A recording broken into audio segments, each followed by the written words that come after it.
every single viable Kymar build you need to know about. Let's get right into it.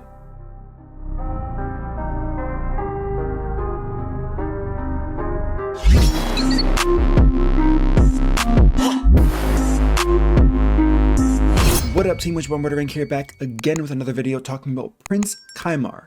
Prince Kymar, one of the best champions. I hate saying best, so I'm going to say one of the best champions in Raid Shadow Legends. And now this guy is unique to say the least. He has so many builds. You need to know about all of them to see which build is going to fit the best for you. So with that being said, let's get right into it here. I do have 4. I got lucky. I pulled one for this event here, and it looks like 2 of them are built here. So let's go over his skills really quick, just in case you don't know about it.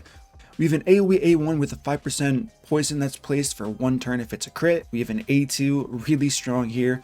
AoE attacks all enemies, removes all buffs, then places a sleep debuff for 1 turn. If you book him, it's a 3-turn cooldown. Then we have the kind of highlight of his kit here.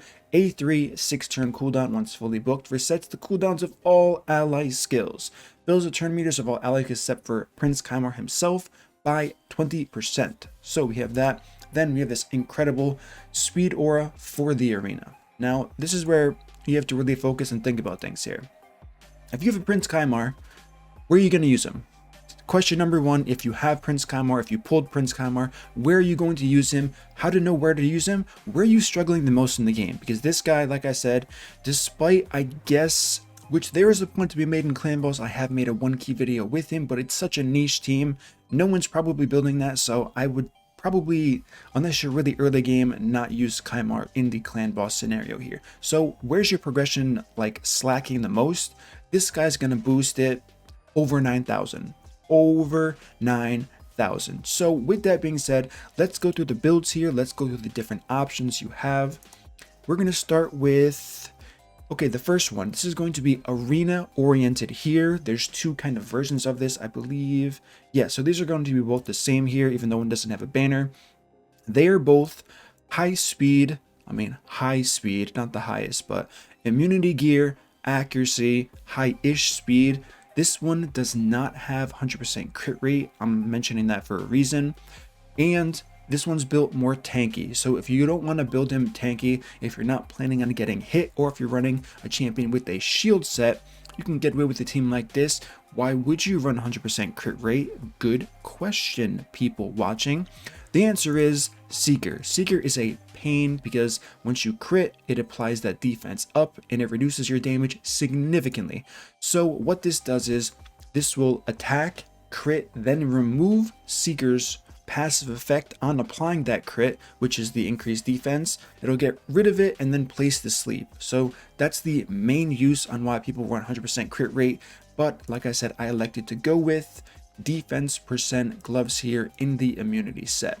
So this is the first viable option, and this is kind of a sub option here, despite, like I said, I don't have a banner, but you can just go for pure speed, high accuracy, very strong in an arena setting. Where can you use this? Think about it this way.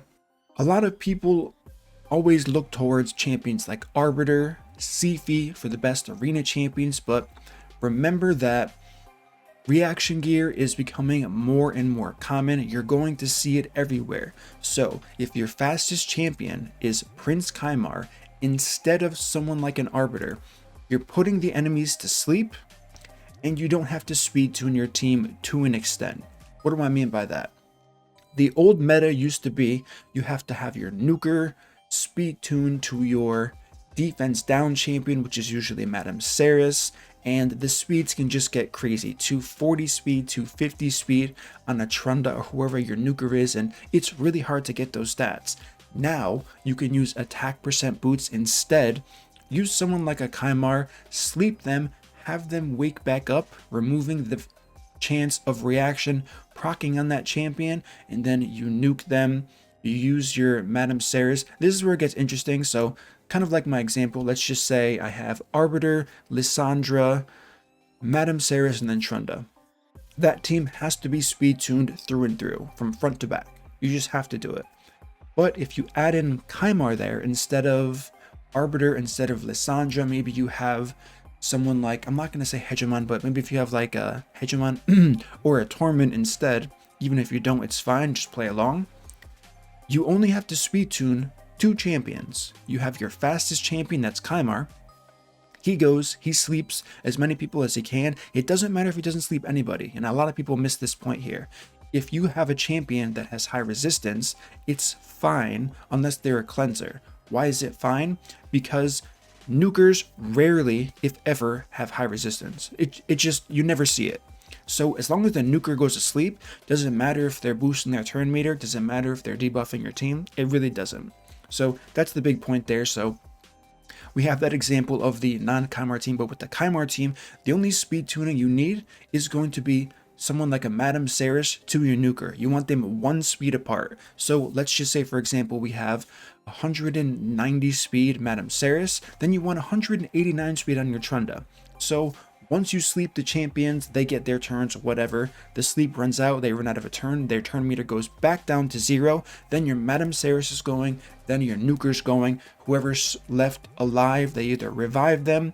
What does Kymar do? Resets everyone's cooldowns. What happens next? You renuke their team. This means they probably don't have Swift Parry anymore.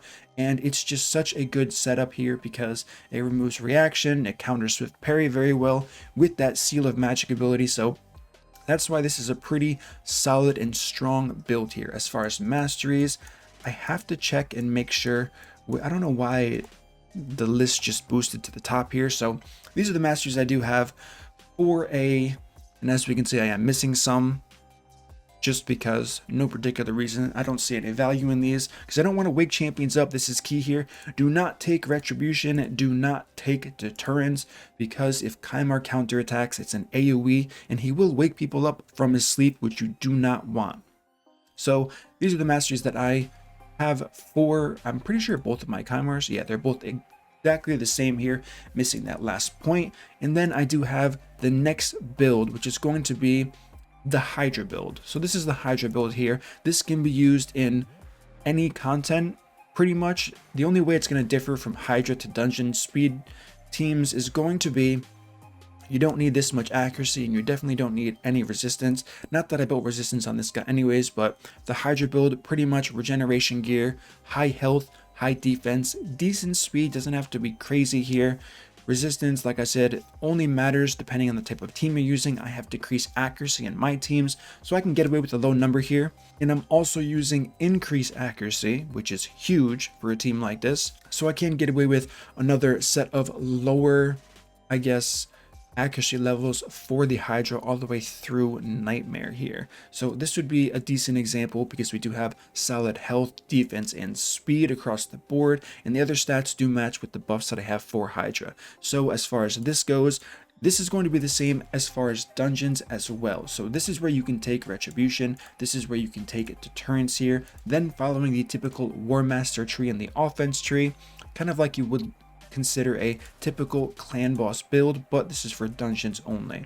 Now the next build, and it seems like I don't have a Kymar currently built like this, would be pretty much the reverse of what we see here as far as a immunity Kymar. What do I mean by reverse? Instead of stacking all of the stats in accuracy, you're now stacking it in resistance. What does this do? This counters the most annoying champion in the entire game. Who is it? Wait for it. Wait for it. Yes, it's going to be Warlord. So what happens? Instead of trying to lock out Warlord, spending crazy amounts of speed on your champions, pretty much wasting them trying to go first, and if you don't go first, Warlord goes and he just ruins your entire day. So how do you counteract that? You stack resistance on a Kymar, you let Warlord use his A3 because it's more likely than not that the team and the rest of the 2 champions behind their speed booster and Warlord are not speed tuned. So who goes after the enemy's Warlord? You guessed it, Prince Kymar. So why does this matter? He resists Warlord's A3 by stacking resistance, and then he uses his A3. So instead of giving your champions 2 times of using their abilities, you just get a free reset, making it like Warlord didn't even exist in the first place. This has been such a strong build for Kymar in the arena. It's more along the lines of competitive arena, but you have been ignoring Warlord teams in whatever bracket you're in, this could be the build for you if you're really focusing on grinding out your Great Hall and you want to hit pretty much every team on your page here. Throw them in. I mean, listen, this is probably one of the hardest builds in the game as far as arena goes, because ideally you want immunity gear so you can't be CC'd by a CC set. Then you want high resistance, you want decent speed. I would say 240-ish speed would be good, and then high resistance. It ranges, depends on where you are. If you're looking for platinum, I would say 650 to 700, which is very high. Like I said, you would probably want that untouchable set from the, what's it from? The Scarab? No. The Griffin? No.